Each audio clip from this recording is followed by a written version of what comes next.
Welcome to the Mostly All Figured Out podcast with your host, Emily Rose.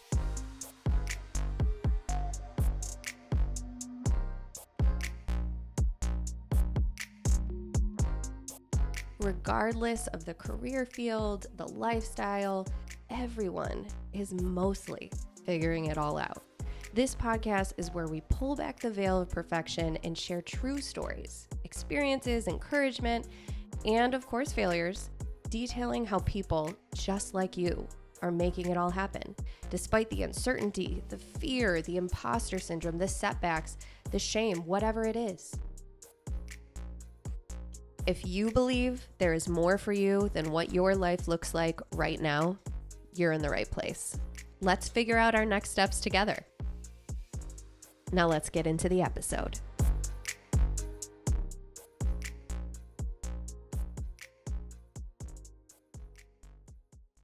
Welcome to the Mostly All Figured Out podcast. This is your host, Emily Rose, and I'm here in the Buffalo Public Library. I keep saying that faster and faster. Buffalo Public Library. We're back here in my favorite studio of all time, especially when Jordan is working. Shout out, Jordan. We love you so much. It sounds beautiful. I know it sounds beautiful because Jordan checked. And if Jordan's checking, it's gonna work. So we're here today, and we have a special guest. And I'm gonna read what you wrote because I think it was a really great description. Oh boy. Of yourself. Okay. So our guest, it was good. You wrote it. It's true. Yeah, I stand by it. So our guest today is the co-owner of Acme Cabinet Company. Before that, he designed and built furniture and commercial fixtures and had a furniture store called Wrafterbuilt. He's worked in construction, in and outside of sales and marketing, as well as a number of other things in between. And apparently you can cook too, according to your Instagram. I noticed that. I really like to cook. Yeah. So sure. we'll get into that. Okay. So Sean Wrafter, welcome to the podcast. Thanks for having me. It's an honor and a privilege to be here. Well, the feeling is mutual. I'm very excited and very honored that you reached out and were willing to talk to me. Yeah. And for sure. and to all of us. So let's start with your background. Are you from Buffalo? So I was born in Buffalo. I moved out to Wyoming County when I was 11. Fun. So yeah, I grew up in Arcade. Okay. I went to Pioneer High School. And I think an important thing to know about, Pioneer is that about a quarter of the students at Pioneer live and work on active dairy farms. Wow. So there's about 1,200 kids in my school. Wow. It's the biggest physical landmass school district in New York State.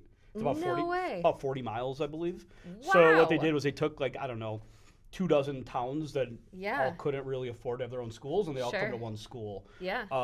That could be a far travel for some kids. Yeah. So people are on the bus for an hour. Wow. That wasn't a big deal. Yeah. There's a working dairy farm on my high school property. So cool.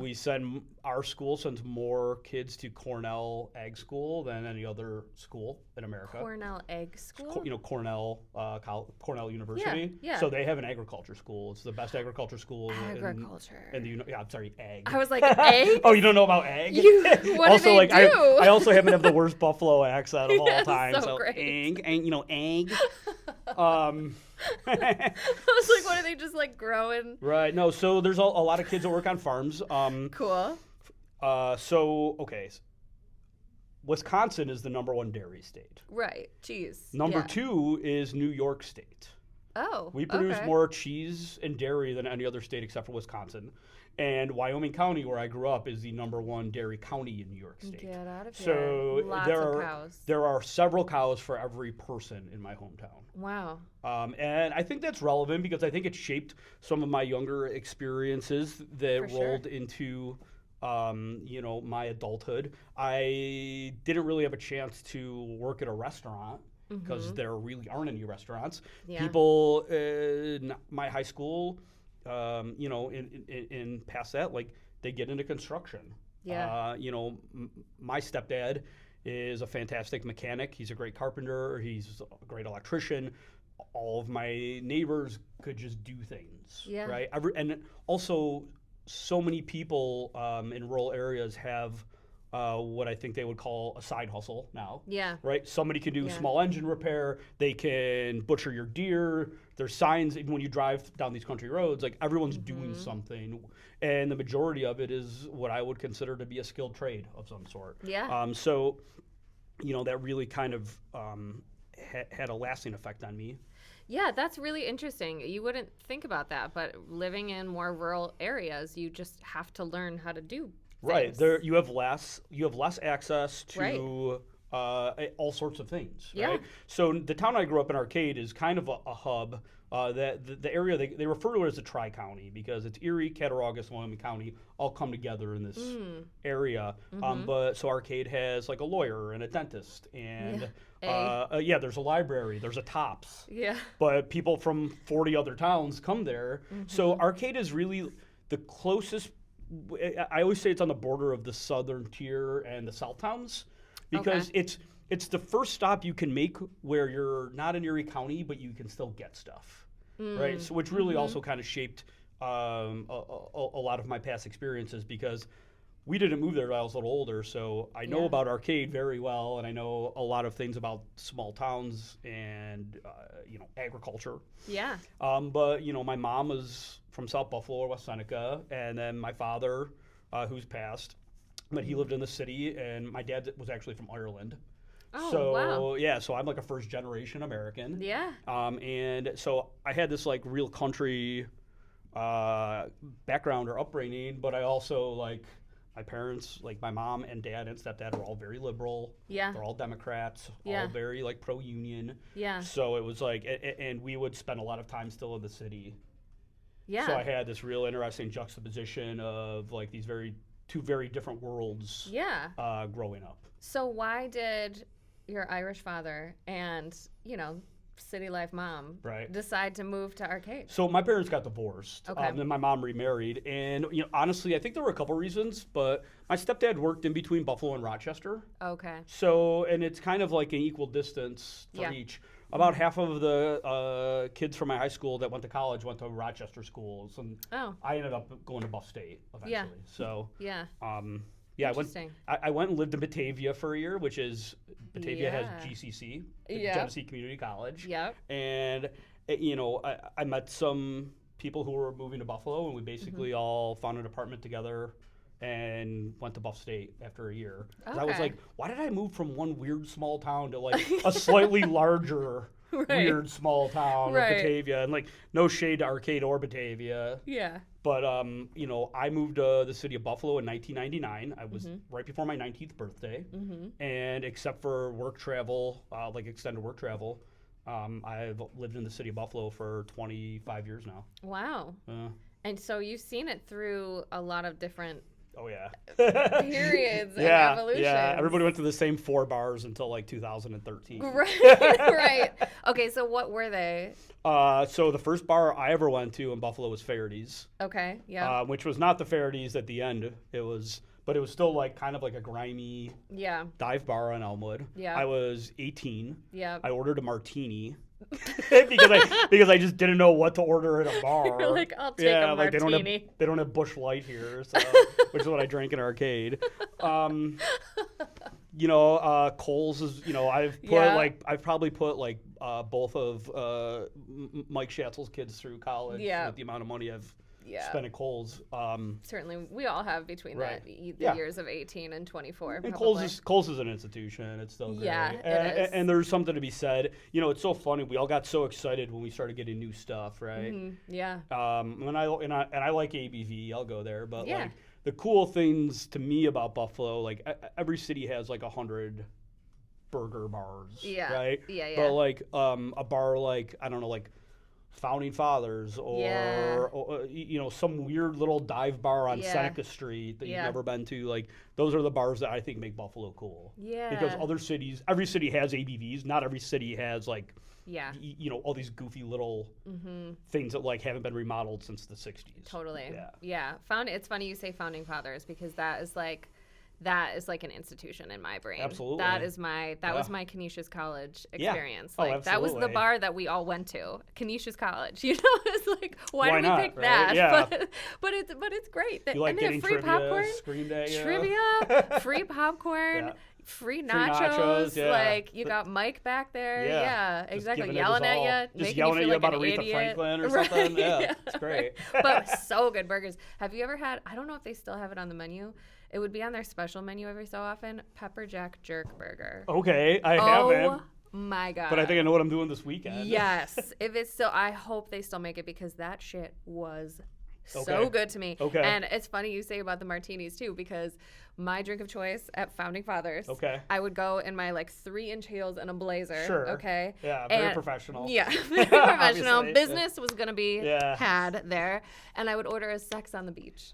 That's what I would order. Yeah, as you do. And you're just like, what would my parents get here? Even though I've never been to a bar with my parents, like, what would my grandparents? Or my older sister or something. Yeah. I don't have an older sister, but yeah. Okay, so let's talk about that. Siblings. Do you have any siblings? I'm an only child. Really? Yeah, and I don't think most people who know me would be surprised. Okay, why do you say that? You definitely identify as an only for child? sure. I crave attention. Yeah. I like being in charge of things. I have weird control issues. Yeah.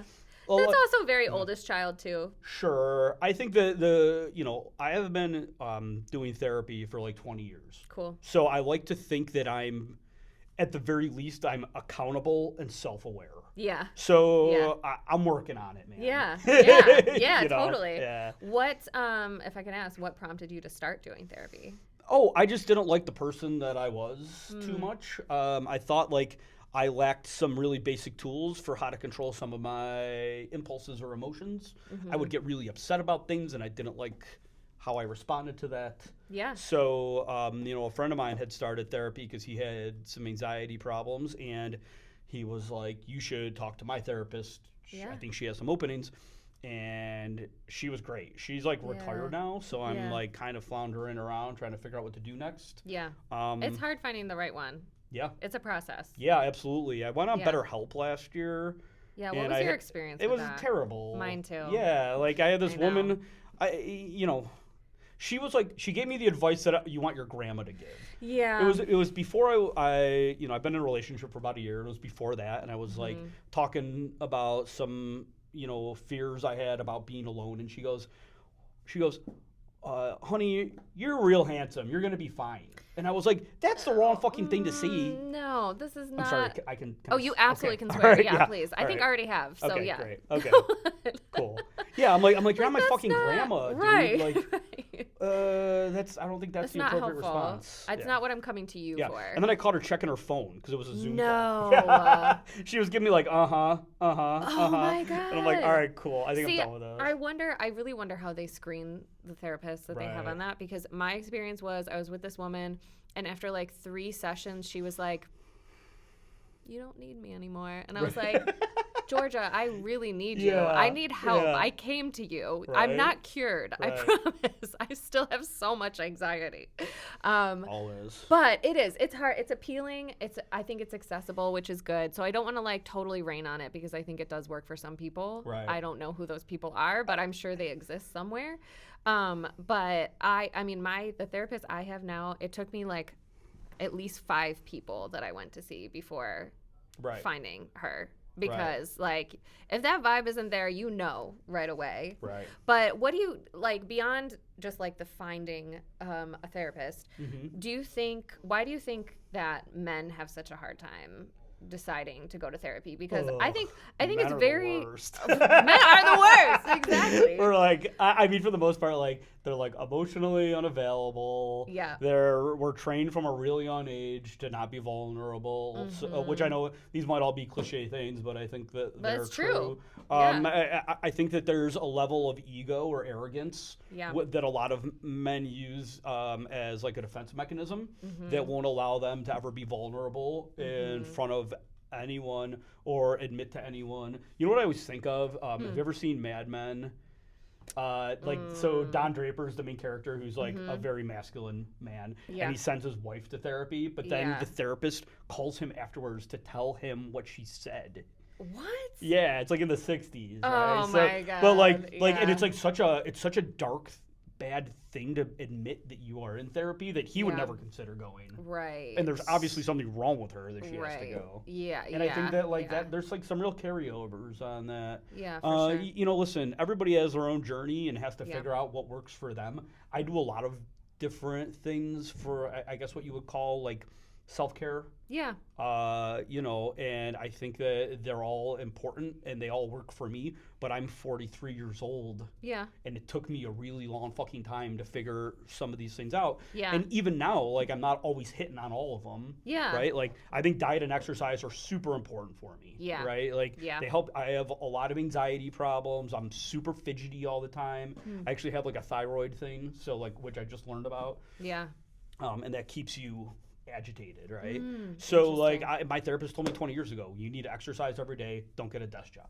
Yeah. Every time I've ever had a desk job, I end up getting depressed, or I'm like real like ornery or shitty to be around. Yeah. When I'm active, then I feel better. I get rid of that energy, man. Yeah. And like I feel like calm at the end of the day, and that goes hand in hand with my diet. Like when I eat like an asshole, which I am prone to occasionally, you know, then I stop exercising as much. Exactly. Then I end up getting like depressed. Then like, you know, other things come into play, and all of a sudden I'm like, oh, I'm like, I feel upset that I like gained 5 pounds or something, and it all is like very cyclical. So I know that when I'm on and I'm feeling good, I'm like generally like sober or mostly sober. Yeah. I exercise every single day. Yeah. I am like really regimented about what I eat. Yeah. When I get stretched too thin and I get too stressed, that's when like the cracks start to appear. Like we were just talking about before you turn the mics on, but I just sold my house and I had to move, and I had to move my girlfriend or help her move. She was awesome. Yeah. But you know, I just took on like so many things at once. Yeah. And then I'm like eating gym steak out for lunch, and then a pizza for dinner, or hitting a McDonald's a couple times a week. And I've just mostly like, I'm either running around or in my truck, and I don't take that time for myself. Yeah. So I think that actually taking time and like dedicating time and prioritizing time to do whatever the things are that work for you is, you can't discount that. Totally. I think it's so, I mean, I have this conversation with myself every single day, every week, every Sunday, like, this is going to be different. This is going to be better. But I have been I'm at a place now in my business, which I was telling you about. So I do fundraising and events consulting for nonprofits. Right. And I'm in the process of transitioning from being a freelancer who just like is a one-man show for a lot of different clients to being an agency that provides a variety of services and has a team of contractors that I work with. So I'm at a place now where like I have to be on every day. I have to my brain has to be functioning. Sure. Yeah. And you know, in going through this, I also mentioned before in the cameras, like I'm going through a divorce. We're in the process right now. And so being alone when my kids are with their dad is sometimes really hard for me. Pretty weird, huh? It's weird. I'm divorced. Yeah. So, yeah, no, I went from, I was married for almost 10 years. Yeah. And all of a sudden I'm like 40 years old and I have a dog and a cat. And things are pretty weird. Yeah. You know, it's like real silent sometimes. Sure. And so on a lot of those nights, you know, we split 50-50 custody. And so half of the week I'm at home and I'm like, what do I do? And the answer for me, as like, I think you seem like a very similar person. Like, I want to be around people. I want to be around my people. I want to go to Free Street. Shout out Free Street to our sponsor. What up, Josh? What up, Josh? Shout out to Casa de Pizza, Shooky. What up, Shooky? Our other sponsor. But you know, like, I want to go over there and have a drink with Tanner, or, you know, have a drink with like my friend Alex now, who's from out of town. But if I do that, then I'm starting the next day. I'm not going to the gym first thing in the morning. Right. I am waking up late. I feel like garbage. So my brain, I'm starting the day with anxiety. Right. Because if I have a couple glasses of wine the night before, I'm always starting anxious. Absolutely. You know, and it's like. And a little cloudy. Yeah, and a little cloudy and just not on top of it. And I just don't have time for that anymore, you know? I couldn't agree more. And also the older you get, the harder it is to bounce back. Yeah. So what I have found, and I'm a big proponent of this, regardless of what the situation is I believe in changing the narrative if at all possible, right? Yeah. So if I want to spend time with friends and I don't want to drink, I'll say, hey, do you want to go get something to eat? I don't even care if we sit at a bar and eat chicken wings. Yeah. Right? And the other thing that I have discovered, and I know I'm late to the game with this, but over the last year or so, I've really gotten into NA beers. Yeah. Non-alcoholic. Yeah. So, you know, my friends and I, like, we've been going to the Essex Street pub for, like, ever. Yeah. Right? That's, like, our spot. I used to live on Essex Street. Oh, cool. You know, my best friend worked at the Essex Arts Center. So, like, we've been hanging out there forever. So we'll go there on a Friday just to, like, kind of like, you know, I always think of, like, Cheers or, like, How I Met Your Mother or something. Like, everybody kind of just trickles in. Yeah. And it's cool. And then, like, I'll still have, like, 5 beers, but they're, like, Labatt NAs. Yeah. And I can still, like, run my mouth, tell my stories, you know, say a bunch of dirty words. Yeah. And then I'm like, hey, guys, like, I'm going to go home and, like, eat something sensible and read a book for an hour and then get up and, like, and be productive tomorrow instead of staying there for 3 more hours and, like, drinking a 12-pack. Right. Because once you get started, too, then it's like, oh, we're having a great time. And I feel so great right now. So I don't, like, I know that this is going to end at some point. So I'd like to just keep it going to avoid that as long as possible. Yeah, no, I agree. And, like, also, like, you know, you lose your inhibitions really quickly with drugs and alcohol. Yeah, for sure. Yeah. So having those, like, self-care practices, this is something that, like, obviously we all think about all the time. We all know we should eat healthy. We all know that we should work out every day. We all know that we shouldn't drink every single day. But it can just become a habit of, like, this is a cycle that I'm living in now. I think it's an easy habit. I think that the thing is I'm sure you can relate. I have 100 things that I like to do besides drinking that are, like, interesting and fulfilling and relieve stress, right? However, you know, I've always say this: if you start Monday at a bar after work, then you're going to be in a bar on Friday, right? And probably two or 3 nights in between, especially in Buffalo. I don't know. Do you live in the city? Right now I live in Amherst, but I'm in the city all the time. Yeah, all my clients are here. Like, there's so, especially in Buffalo, there's such easy access to bars, and every event is a drinking event. Every event is a drinking event. And I didn't realize that. I worked in Philadelphia for about 2 years, and I didn't realize how heavy people in Buffalo drink until you're, like, at a bar in another city with, like, the regulars, and I'm, like, finishing my 3rd beer, and they're not done with their 1st, and I'm like, what the fuck?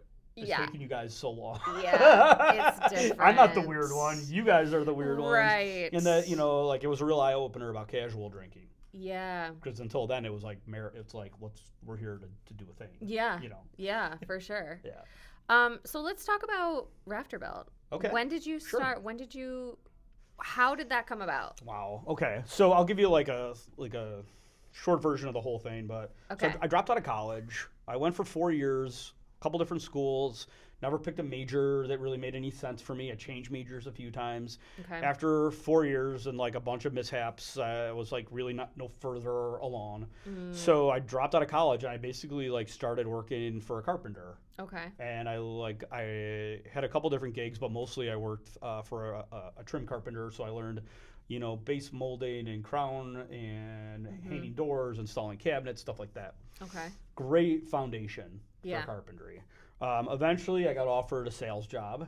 When I was 24, I picked up this side job at night, right? And I'm, like, doing a bunch of work in this guy's attic, like helping him refinish his attic. And he comes home from work, and he had gotten in trouble that day. He was a district manager of Verizon, and he had gotten in trouble because he was supposed to hire someone and he didn't. Like, the person he was supposed to hire fell through.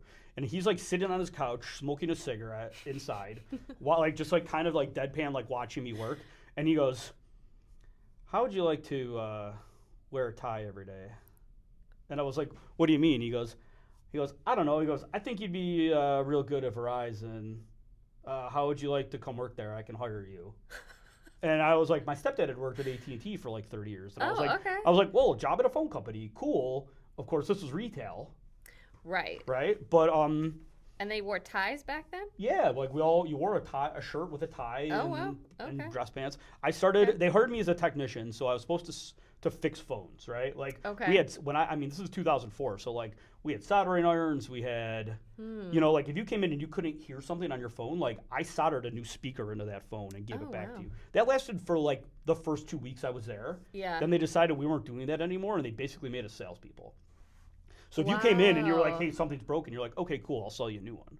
And I did so good with that they basically like transferred me into sales. Yeah. And why that's important and relevant is because whenever anybody asks me what they should do if they want to start a business, I say, go work for a Fortune 500 company for like 3 years. Yeah. They have more money and resources to train you than any other avenue I can think of except for the military. That is so true. Verizon is one of the top 5 award-winning sales training programs in America. Wow. It was a month long.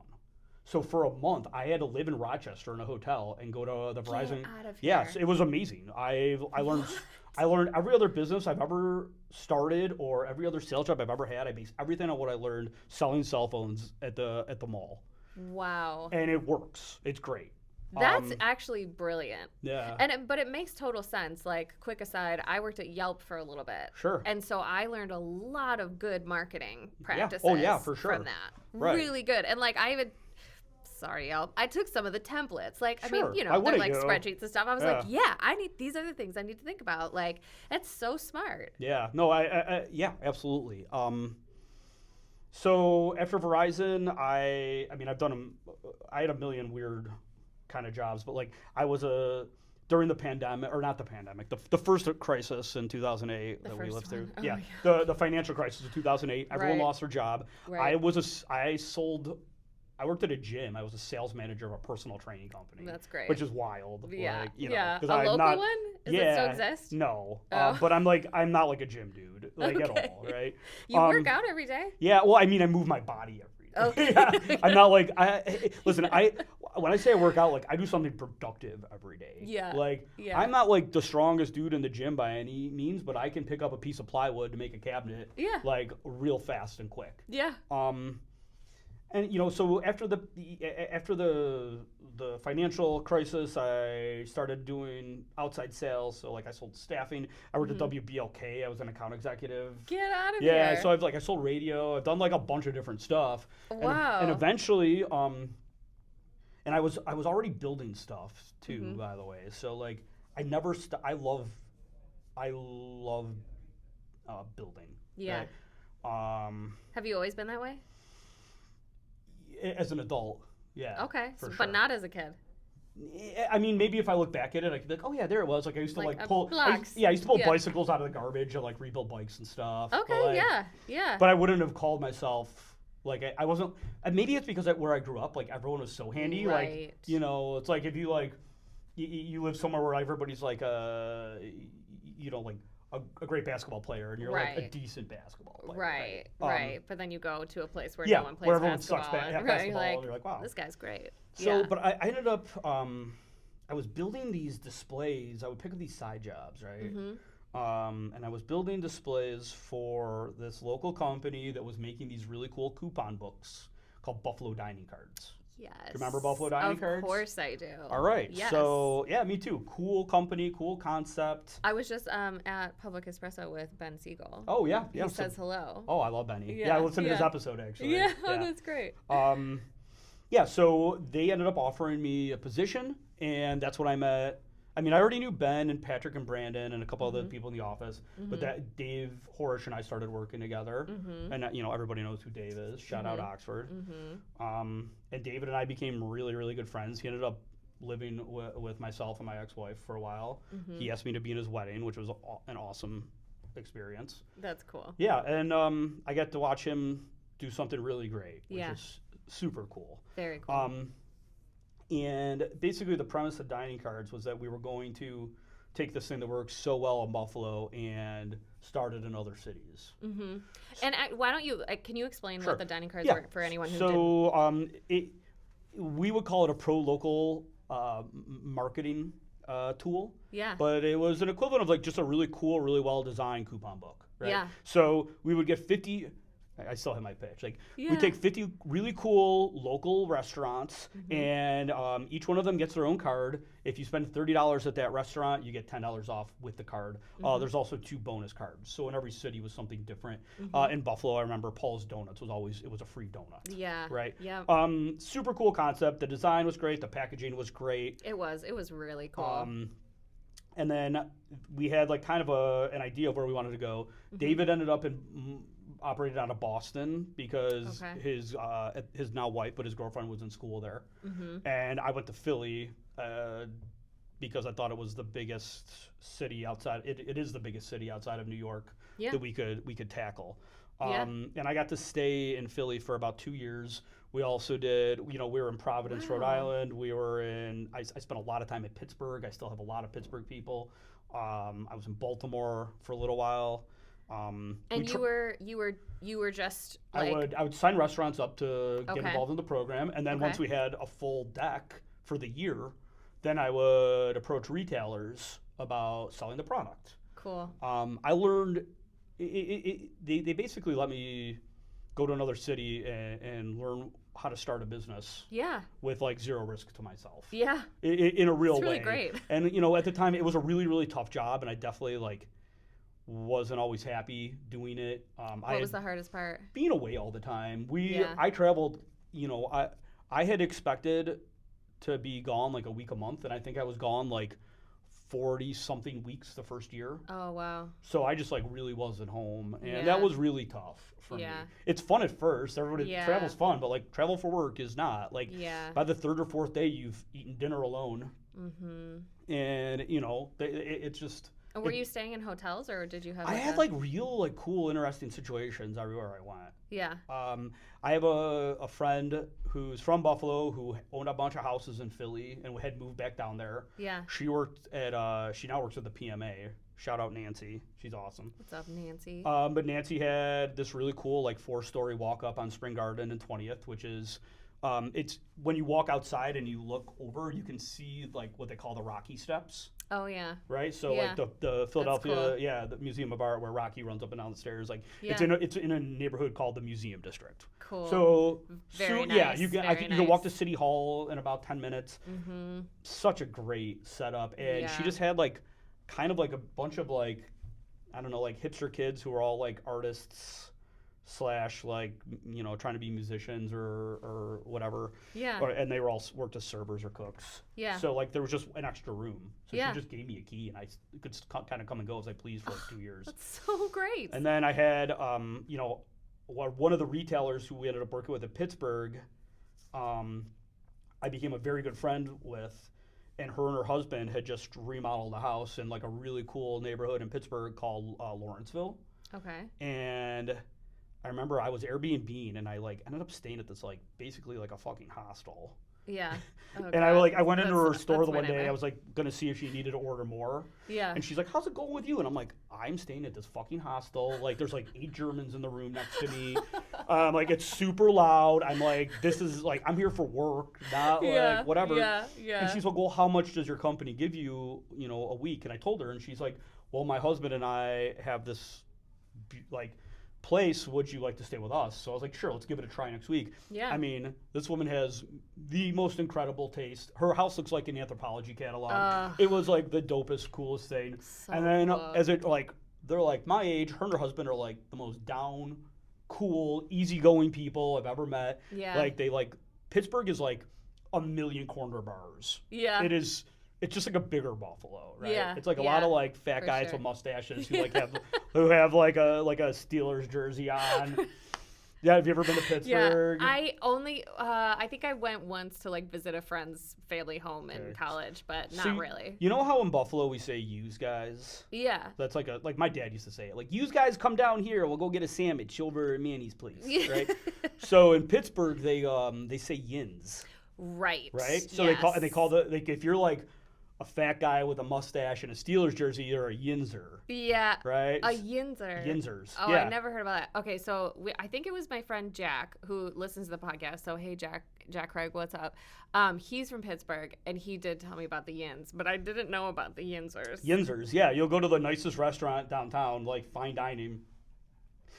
And if it's a playoff game, all the servers have, Penguins jerseys on. It's wild, man. They wild. Really, they're it was always interesting to me. I'm not as honestly I'm this is the least Buffalo thing about me, but like I don't really watch sports. I'm surprised by that. Yeah, I never have. Okay. I didn't really grow up in a household like where we watch sports too much. Mm-hmm. Also, I was like doing stuff on the weekends. Like, so like I didn't sit and watch football. Yeah.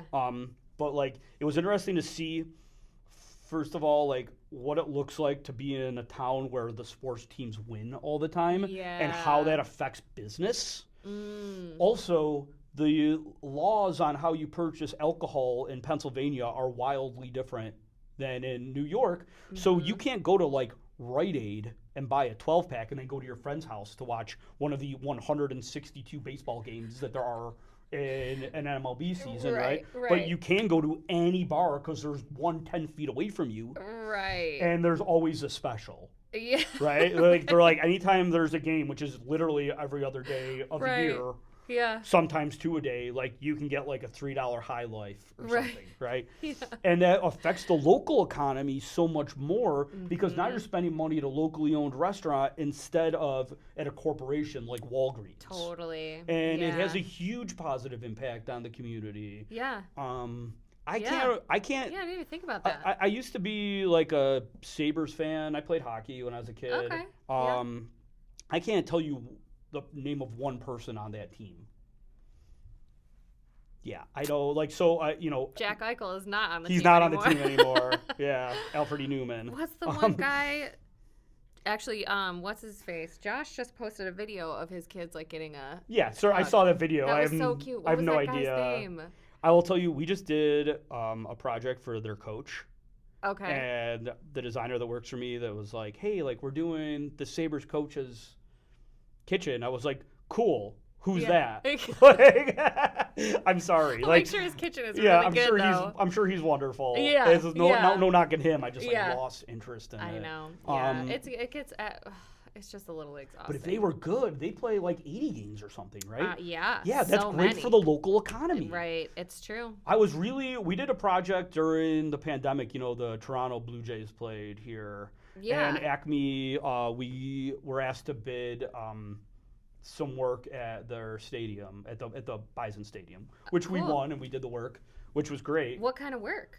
They just needed cabinetry for like kitchenettes and stuff. So like, wow, that's so interesting. I'm a cabinet dealer now, so yeah. We did a pretty sizable project, but part of the Blue Jays stipulation for coming here was like that the Bisons had to dump a ton of money into that stadium. Right? Oh, wow. For them, like that's why there's like a new building where they practice, like stuff like that, because they wanted to upgrade it so it was like a major league park instead of a minor league park. Right. And I was really, really optimistic that the Toronto Blue Jays were going to create such a positive effect on the economy that we would really get some momentum to get an MLB team in Buffalo. Yeah. Which, like, again, like, baseball is maybe the most boring sport.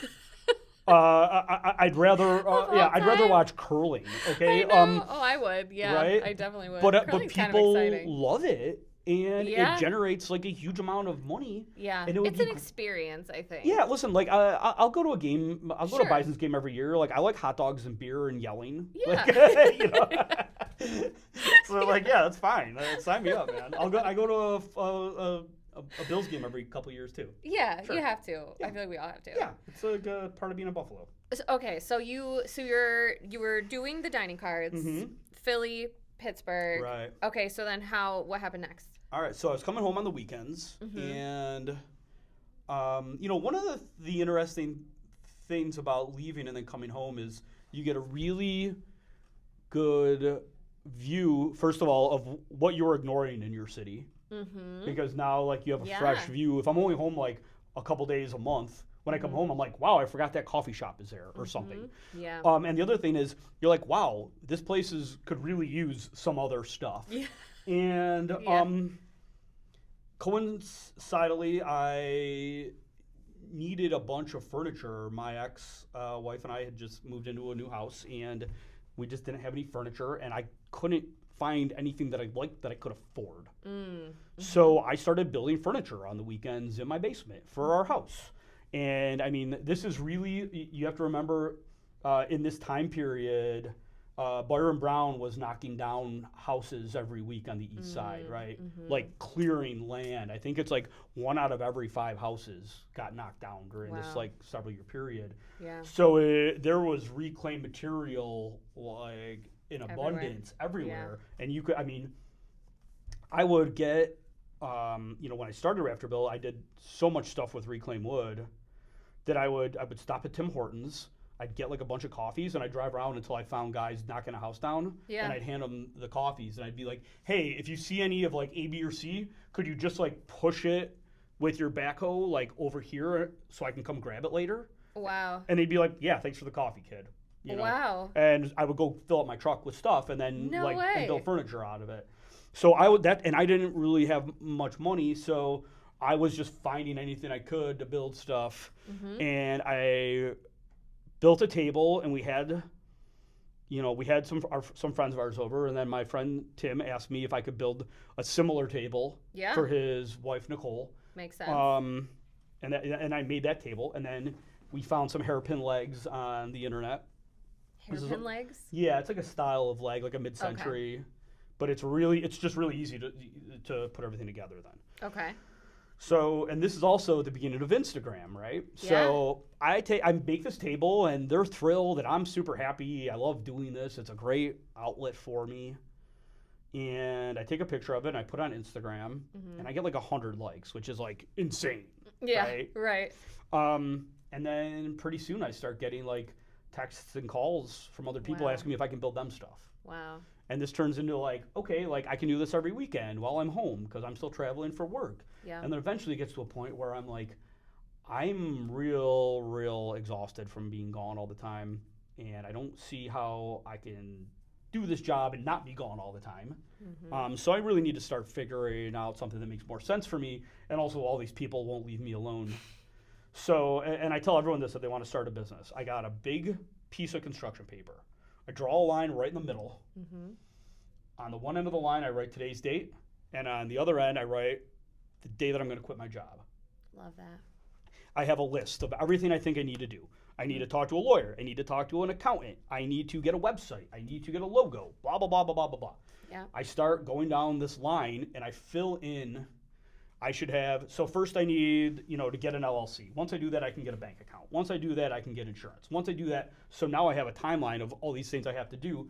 I hang it up on the wall of my kitchen so that every morning while I'm eating breakfast, I can stare at this fucking thing. Hell yeah. And I know where I'm at, what I need to get done next. It keeps me accountable. Yeah. Instead of me just talking out of my ass. Like, now it's on the wall. Now I wrote it down.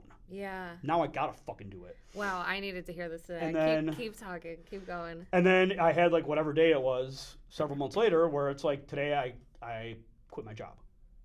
And that was like, because it's such a nerve-wracking anxiety thing, right? Yeah. Even though like I'm no longer like, this is not what I want to be doing, I still like, these are people I've spent years with now. Yeah, right. There's a lot to it. It's complicated. But I'm like, all right, this is the day. I told everybody on earth that I'm quitting my fucking job today. Yeah. So now I have to go do it. Yeah. So you picked an actual date. Oh, yeah. I was like, whatever it was, like September 1st. Okay. Something. How much time did you give yourself? Do you remember? 6 months. Okay. Yeah. That's reasonable. Yeah, for sure. And I got everything done that I needed to get done. Yeah. The only thing, and I'll always tell people this 100 more times, I wish that I had secured more money up front because I didn't have enough money to pay my bills for a while. Yeah. I feel like I was always behind the 8 ball with Wrafterbuilt, and I made a lot of decisions and I took a lot of projects on that I would have either passed on or charged more for if I didn't just need the money. Yeah. Right? So I think that like, making sure that you're transitioning out of your job to your business at the right time is super smart, or having something else, right? Yeah. If I had a couple rentals, that would have been great. You know? Yeah. I know. I've heard a lot of people doing that route. When I started my business in 2017, I slowly fizzled out. Like, I just kept decreasing the hours that I was working at the nonprofit I was with at that time. Right. But I also started hosting at Lucky Day Whiskey Bar as well, because I was like, I just need a thing. And then eventually I had enough stuff where I was like, well, I don't need the $10 an hour. Right. Here. Yeah. Like, yeah. I'm making more than that with my clients, and it doesn't make sense for me anymore. There comes a point in your business where the only way you can manage your customer needs is by raising your prices. Yeah. Right. So. Yeah. And that includes your $10 an hour at Lucky Day. Right. At some point, like, you're losing money by being there. Exactly. And you need, because you're raising your rate over here. Right. That was totally it. That makes a ton of sense. Yeah. Okay, so you started the business. Yeah. Instagram, was that largely how you marketed? Instagram. Yeah. So that was huge. Yeah. And, Your own personal Instagram, or did you create? I created Wrafterbuilt Instagram. Okay. Which ended up being, it got us a lot of attention. Yeah. And it opened a bunch of doors for us. Yeah. And it was cool. Like, listen, I started out like doing tables for friends and a few other things, and I ended up, getting asked to make some tables for a restaurant that was opening called Black Sheep, which I'm sure we're all, familiar with. And it's funny because I'm friends with Ryan at Southern Junction, and I've helped him, and he's helped me out with a few things, but I was just in there, and some of my tables are still in there. Oh, my Which is funny, because that was over 10 years ago. Yeah. Wow. And then that ended up opening doors. I did work at, a lot of places. I did a lot of the stuff at Lloyd Taco Factory, like 42 North. I can't even, there's a list. But, it was really, everything just kept, falling into place with, selling projects and doing work, and it was, such a great experience, and I got to meet so many people and learn so much about so many different things. Yeah. And you own a business. When you own a business, you have to wear a lot of hats. Yeah. Right? And I always felt like I had never found an employer who knew how to use me. I have a varied background, and I bring a lot of different things to the table, and me selling radio advertising utilize one small part of that, and that might not be my strongest suit. Wrafterbuilt was about a lot of things for me. It was the first time I'd ever been taken seriously as a creative, which is important to me. Before I was always the sales guy at the creative company. Right. So now for the first time, people are really showing me that they care about what I think in a creative way, which is such a satisfying feeling, Totally. It was an ability for me to showcase this varied array of talents that I knew I had, that I just knew that if I had the right format or opportunity that I could expand on, right? So I think I excel at marketing. I'm great at sales. I am great with customer service. I can do design work. I can build things. I can all these things that I wanted to do. I could do them all, and it was such a great vehicle for that, and so rewarding. And it's still so cool to see. I have a stack of magazines that I was interviewed in. I'm in an international publication or two. So cool. West Elm let me sell my goods at their stores. Wow. They put me on their Pinterest. A lot of boxes got checked off. Yeah. And it was really, really cool. Yeah. The problem with Wrafterbuilt is that the idea of doing custom work at bargain prices is doesn't make any sense. Right. So eventually, a lot of things were ending in my life, and things were shifting and changing, and I decided that I needed to go a different direction with the business. And I was closing Wrafterbuilt because I just couldn't afford it. It just wasn't paying for itself. Yeah. And my marriage was ending, and then I couldn't build stuff anymore. It was I just can't make money doing this. I'm so broke all the time. And then I randomly got asked to pick up a line of cabinets that were already made. Yeah. Because I was building cabinets too, right? Yeah. And this guy came into my furniture store the one day, and he's like, "Hey, I'm a vendor rep for this company. I think you guys would be a good fit for it." And I was like, "Yeah, whatever, dude. Leave it on. Leave the paperwork on the table." Yeah. And I ended up signing up for it because I had an uncle who passed away. Okay. And we wanted to flip his house. But my family asked me if I could make the cabinets, and I was like, "You guys can't afford for me to make the cabinets, and I can't afford to do it. It's a month of my life." Yeah. But this guy just hit me up. and I can become a vendor for this Fabuwood company, and I can be wholesale for cabinets. So why don't we do that? So they end up going to get a quote from another company locally that sells this line, Fabuwood, for my uncle's kitchen. Fabuwood? It's called Fabuwood. Oh, Fabuwood. Yeah, okay. like fabulous wood, right? They smoosh it. Wow, I like it. So this other company sends us a quote for the cabinets. It's like $10,000. I take the itemized list and I put it into Fabuwood's portal. Yeah. And my cost, which would also be their cost, is like $2,500. Oh my God. And I'm like, are you You're fucking like, wait kidding a me? second. Yeah. So I go, ding, ding, ding. yeah. I'm like, wait. So I could charge like $7,000 for this. Yeah. Be a fucking hero. Right.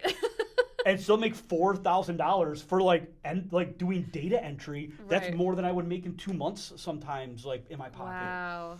So, of course, I'm working with this contractor at this point.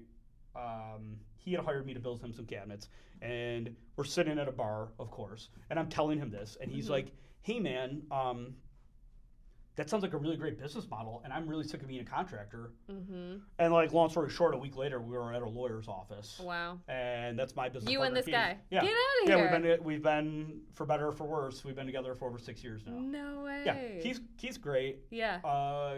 He's trustworthy and reliable, and he has my back. That's so important. And a lot of between when Wrafterbuilt was ending, and then my marriage was ending, and then my father died unexpectedly, all in a very short amount of time, and I was like a real mess for a little bit. And he really picked me up by the back of my neck and kept me moving forward when he could have just dropped me. Yeah.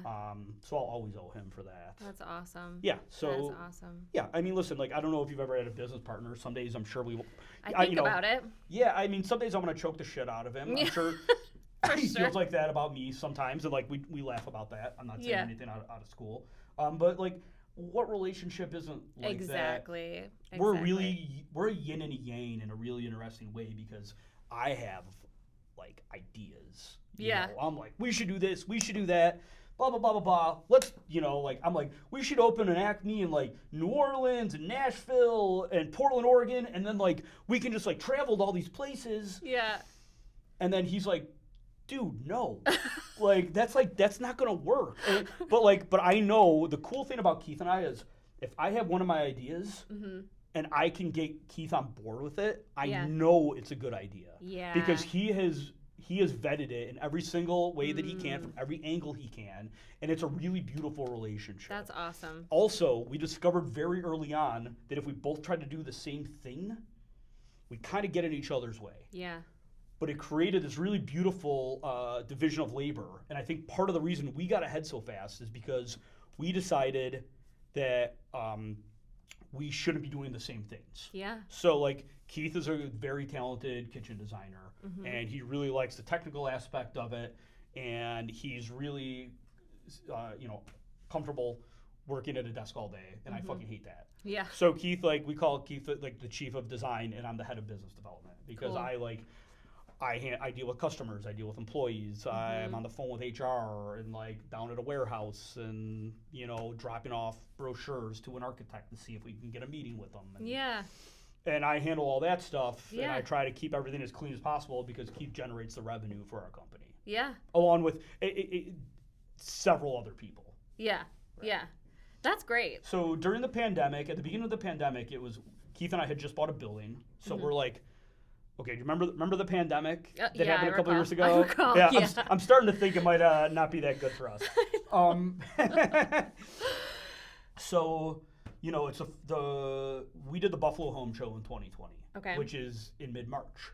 So, wow. And I remember, and my mom is always my mom is very conscious of germs and stuff. Yeah. She's a nurse. Okay, yeah. So the first week of the home show, she's like, well, are you guys going to wear masks? Because, there's this pandemic in China, and they think it's coming. And I'm like, yeah, just like the bird flu, right? Whatever, Mom.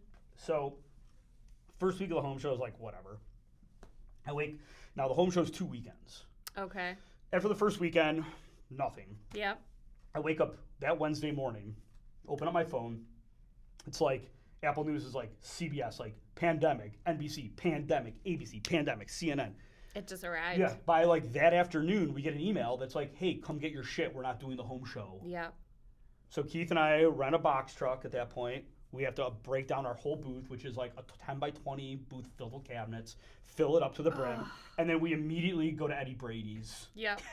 Appropriately because so. we're like, we bought a building a month ago. Yeah. I can't believe you started right before the pandemic. Oh, no, we were in business for 2 years or 3 years before the pandemic. Okay. But like we had never like we were just always renting. Like it was never. Yeah. We both had other sources of income at that point, and now this was like really like eggs in the basket. And then 2 months later, it's like, hey guys, like the world's about to stop for a couple of years. So we're sitting at Eddie Brady's. We're like watching CNN. There's like the place is filled with people who are like having fucking meltdowns, and we're like, I don't know, like maybe we can like. You know, if you ever take money, take payments with Square or QuickBooks, sometimes they'll offer you short-term loans. Yeah. Based on your revenue. So Square had just offered us like a short-term loan. I'm like, maybe we should just go borrow that money right now in case we can't work for like 2 months, which is like what the government was telling us at that point. You know, you're like, hey, we'll sit home for 2 weeks. June. Yeah. So for 2 or 3 weeks, things are really weird. Yeah. And at that point, we have like a couple interns, basically, and like an employee. We have an employee and an intern, and we're like, you know what? I'm not really sure what's going to happen. And then within 6 months, my phone hadn't stopped ringing because everyone was home. Everyone had a lot more disposable income. Yes. Housing prices at the beginning of the pandemic were like nuts. And we went from me and Keith and like an intern to like we currently have 6 full-time designers, support staff, a second company which is Acme Home Delivery with a warehouse manager, and which is a complete separate entity. So we really expanded. That's so cool. We sell on a good month. We sell between 20 and 30 kitchens, which is we would be considered to be like in the top 4 or 5 cabinet dealerships in Western New York now. That is incredible. Yeah, that is incredible. It's super cool, and yeah, it's a real interesting, good feeling for me, and I'm sure for Keith. But I think about because there's always trade-off, right? Yeah. So I don't get to design kitchens anymore. I don't get to be the creative. In my company, which is weird, but I also get to pay my bills and take. And let me push back on that a little bit because you might not be the the obvious creative in that you're not creating or designing the kitchens. Sure. But you're using your creative skills all the time and in all of the things that you're doing. Yeah. No, I listen. I always say if you don't. This is going to sound like such an asshole thing to say, but, if you don't understand what I do, then it's because you can't fucking do it. Yeah. All right. So, creating a network of people and getting people excited and maintaining good relationships with vendors and clients and growing relationships, that is certainly an art form. Yeah, absolutely, and a skill and one that a lot of people don't. It certainly is like playing an instrument. Yeah, in many ways, and I do enjoy that. But I'm also side note, I'm constantly looking for I took a painting class during the pandemic. I started. I don't know how your pandemic was, but mine was the part where I was at home alone was kind of awesome for a while. I really got to hit a lot of hobbies. Yeah. I was carving spoons in my kitchen, doing. Oh my God, that's doing amazing. all sorts of weird shit. Yeah. Well, I had my second child in May of 2020. Oh wow! So it wasn't fun for me. Sure. Yeah, it was not fun. He didn't sleep for the first 9 months. So I was living in hell. Losing your mind. I absolutely was. Yeah, I was living in hell. Well, how's he sleeping now? Oh, he sleeps like an angel now. Right. Yes, he's almost 4 now. Because it'll be May 2024. Yeah. It's the longest 2020 to 2024 has been the longest year of my life. Truly, exactly. What is that? And it's so weird now. Anytime I'm trying to think about when I last saw someone or talked to someone, if it's been a couple years, when I think about it, I'm like, well, I couldn't have. At what point did I start seeing people again? When did that happen? Right. And when did we? But then all of a sudden it did, and now we are. Especially in my career field in doing events. Sure. yes, after the pandemic, attendance still was like very low, even when we started doing things. Sure. And someone said to me recently, I was talking to Chris Flynn, whose episode is going to be just before yours. Okay. It'll have just gone out Cool. for people who are listening. And he owns Buffalo Pizza Bistro. I love that place. It's so good. It's so good. My girlfriend until recently lived on that block behind there. Okay. So we were in there, for sure. Oh my God, it's so good. But he and his buddies started Buffalo Groundhog Day. Okay. I don't know what that is, but I didn't either. But it's a massive party, I guess. And pre-pandemic, they would have like 900 people that would show up. Where? At Flying Bison. Okay. And but it was outside, and they would have stage and performers. I know and if you go to Puxatawny, that's like a wild party. Well. So the story is, sorry if you listen to his podcast, you're listening to it again real quick here. He and his buddies one night they were at Coulter Bay, and they were like, we should go see Punxsutawney. Yeah, why wouldn't you? So they just drove overnight, got there, and they said that basically they were just on a hill watching this groundhog, but nothing. There was nothing. There was no like beer tents. There was no music. There was no nothing. So I don't know if it's evolved since then, because they were like, okay, well, we need to make a big party in Buffalo then. Well, yeah, so, you can't do anything in Buffalo without a beer tent. Correct. You can't even have a party in a church with one. You can't.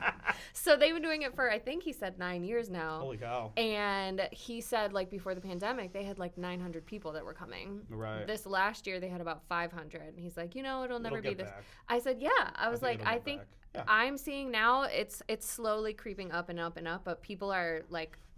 I've noticed this a couple times, though. I will say that post-pandemic, like looking for like some sort of like scene, when I say like music and art, right, which are things that I'm interested in.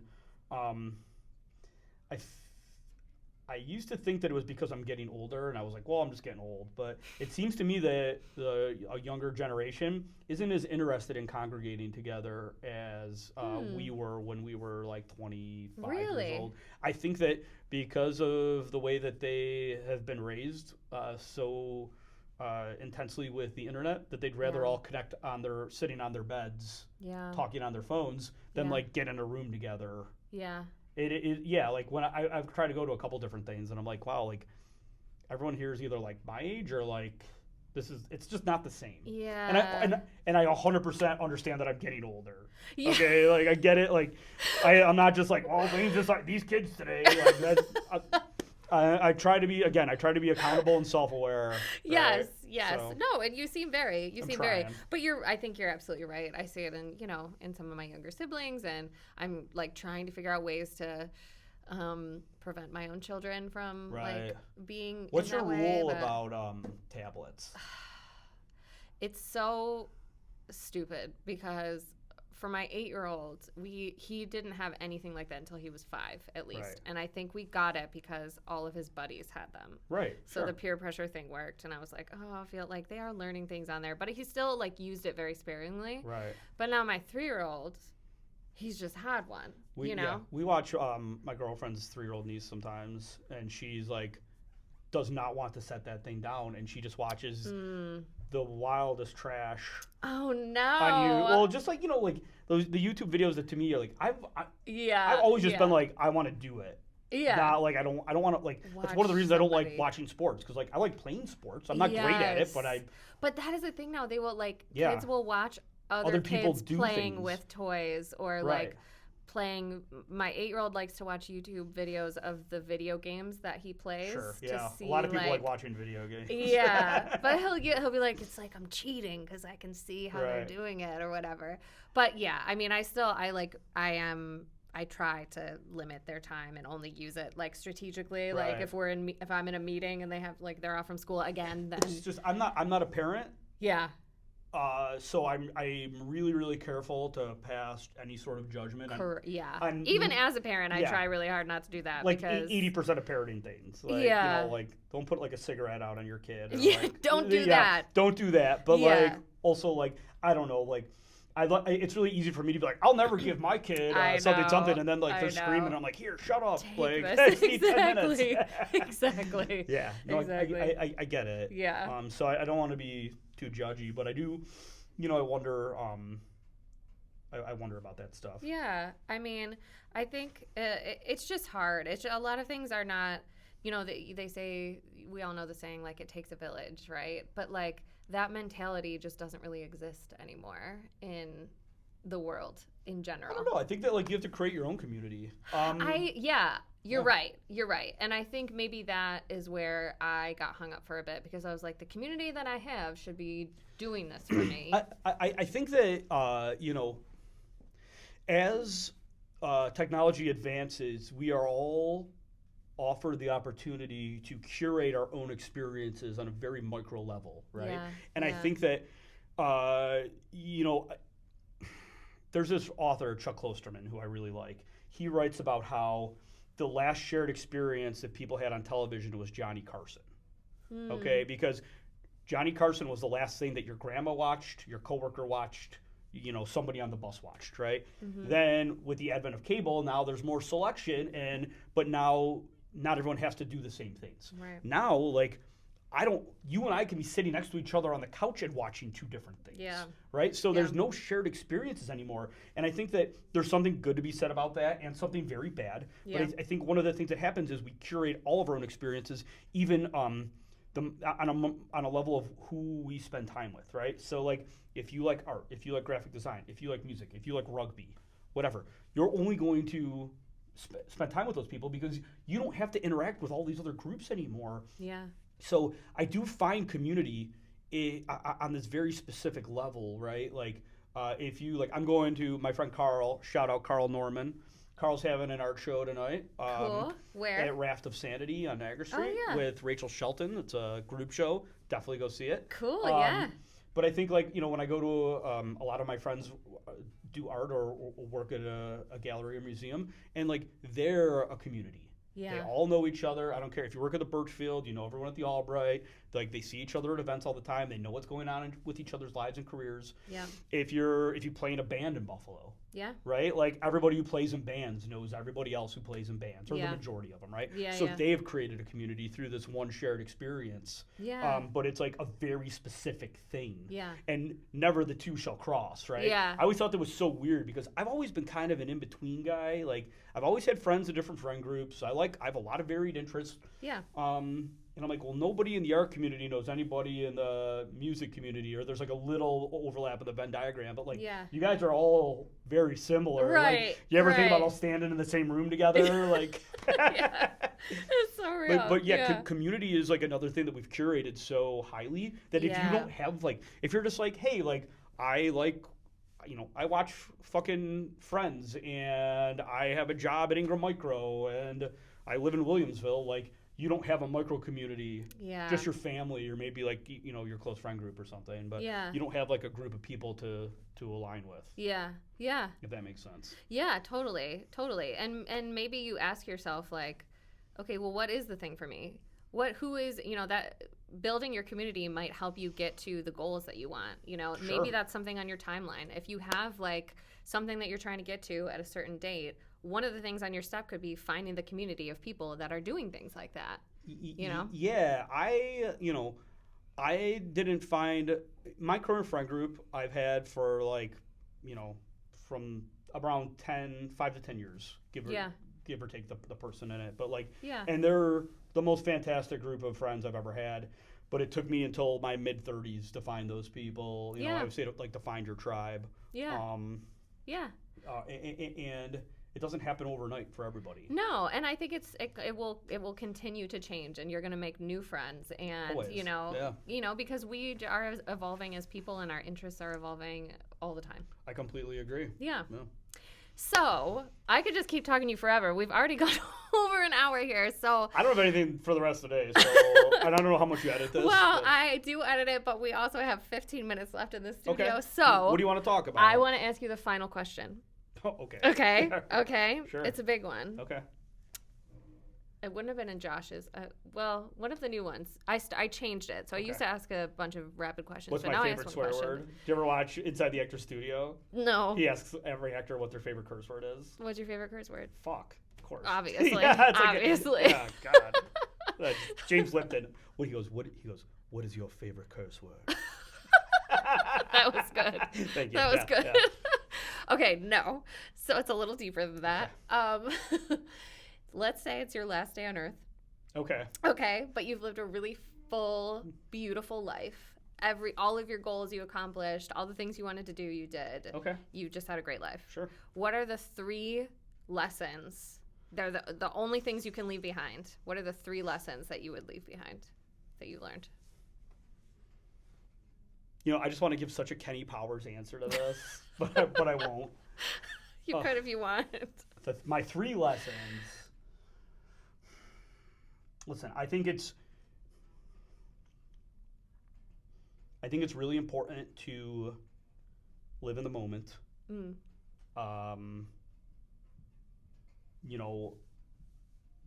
To recognize what's happening and appreciate it. And, I always say, like, I wish I could freeze this moment. Especially as you get a little bit older, you start to recognize that maybe you have less time going forward than you do going back. Yeah. So I think about that, and I try to appreciate every day. I really do. I'm very grateful for my life. I think that you should always say yes to things as long as they don't harm you or anyone else. I have met fantastic people and had so much life experience because I try to stay open to things, right? Yeah. If you ask me to help you, hand out tickets at an event or take a trip to Nepal or whatever. Like I've done both of them because someone just asked me to do it, and like. Oh man, I'm gonna ask you to do a lot of things. Yeah, for sure. Let's go. And the third one is, this is a big lesson for me, but I'm always trying to find balance. I'm such an extreme person, no matter what I'm doing. If I drink a cup of coffee, I drink 5 cups of coffee. If I decide I like woodworking, I do it 100 hours a week, and I watch YouTube videos about it while I'm sitting in bed. Yeah. And that's sometimes great and oftentimes not healthy. So it's like, enjoy the burger, enjoy the beer, but like not every fucking day, dude. Yeah. Like, yeah. You know what I mean? Because then you're gonna have a lot less time to enjoy it. Yeah. Yeah. Do you ever read or see the play Our Town? No. It's about this girl who it's a very short play. I read it in high school, but I think about it a lot. It's about a girl who dies in high school, and then her ghost gets to walk around the town, the small town she grew up in, and the whole play is about her watching these other people that she can't experience anymore, and she realizes how much time she wasted by being like mad at her mom or blowing off her brother to hang out or whatever, and that she wishes that she could have that time back, because even like that time is more precious than never having it again. Yeah. And I think that's really something I think about quite a bit. Yeah. So that's beautiful. All right. Yeah, no, right? Like, Thank who you. knew?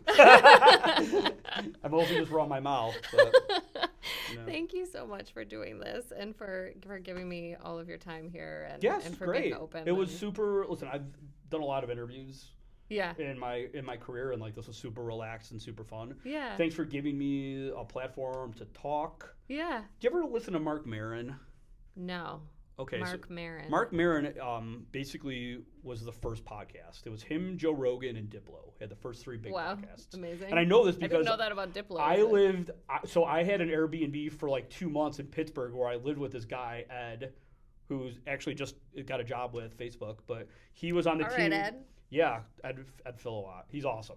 But Ed is a coder, and he was on a team of guys that invented the podcast software. Get out of here. So they started That's so cool. They started like Mark Maron's podcast. They did Diplo's podcast. They started Joe Rogan. He always used to talk about those 3 because those were the 3 first big million plus listener podcasts. Right. Mark Maron's great. He was like a failed comic who had a drug problem. He got sober and then started interviewing all these comics that he was friends with who are, everyone from Chris Rock to, Louis C.K. to whoever in his garage, and his podcast got so big that, like, he's had Obama on. Wow. But the reason I bring him up is because I love the way that he asks questions and then gives space and time. Yeah. And lets the interview kind of create itself. And he has an agenda. He keeps people on track, but... where like I also like I love like talk radio. I listen to Howard Stern religiously. Yeah. Because I like satire. But Howard is like, he's like a soundbite guy, right? Yeah. So he's like, he doesn't let you go anywhere. You have been so gracious. Oh, yeah, thank you. I really try. Yeah, because I want it to be you sharing your story. I try even to not make noises as like it's you consciously, like when you're talking to someone, you're like, yeah. But I try not to do that so that you can really like come. Yeah, no, I appreciate it, and I think that's one of the things I picked up on when I listened to the podcast, because I like to do my research. Yeah. And I was like, okay, cool. Like, I really like your interview style, because like you really let the conversation go wherever it had to go. Well, it's like your advice, your lesson, like saying yes. Yeah. It's like I'm saying yes to wherever this conversation is going to take us. So I don't want to point it in one direction and like force it to go there when like we could go somewhere really wild and amazing. Why did you decide to start this? I've always loved the idea of being on the radio. I went to school for that. Okay, cool. I love video. I've been making documentaries and like funny videos with my family and friends like my whole life. And I also just love connecting with people and like psychology and the psychology of why people do what they do is always really interesting to me. And I like sharing what I learn. So when I learn something exciting that like changes my perspective, I like to tell everybody. You know, I always say the most important thing about doing something is that you fucking did it. Yeah. You know, doing it well is important too, but like I'd rather watch somebody do something like real mid than watch like 5 people on a couch criticize it who haven't done shit. Yeah. Okay. And, like, which is something I hate about internet culture. Like, the keyboard warriors, man. I learned a lot during the 2016 election and the 2020 election about engaging on the internet, which I really no longer do. Yeah. But yeah, it's like, what the fuck have you done? I know. People used to get on and even now, like when we post about our kitchens, if somebody says something shitty, which they inevitably do, I will hop on as like the administrator and I'll be like, guys, like this is someone's home. Yeah. Could you please not say mean things Don't about do it? Like that. those are their. First of all, like, I don't pick finishes. So, like, if you don't like their tile, like, that ain't on me. Right? But, like, secondly, like, how'd you like if I came to your house and talked shit about the dump you live in? Right. Exactly. Whatever, like, it's so real. Thanks for listening to today's episode. I hope you enjoyed it. If you did, please share, please follow all the things, and we'll see you next week. Bye.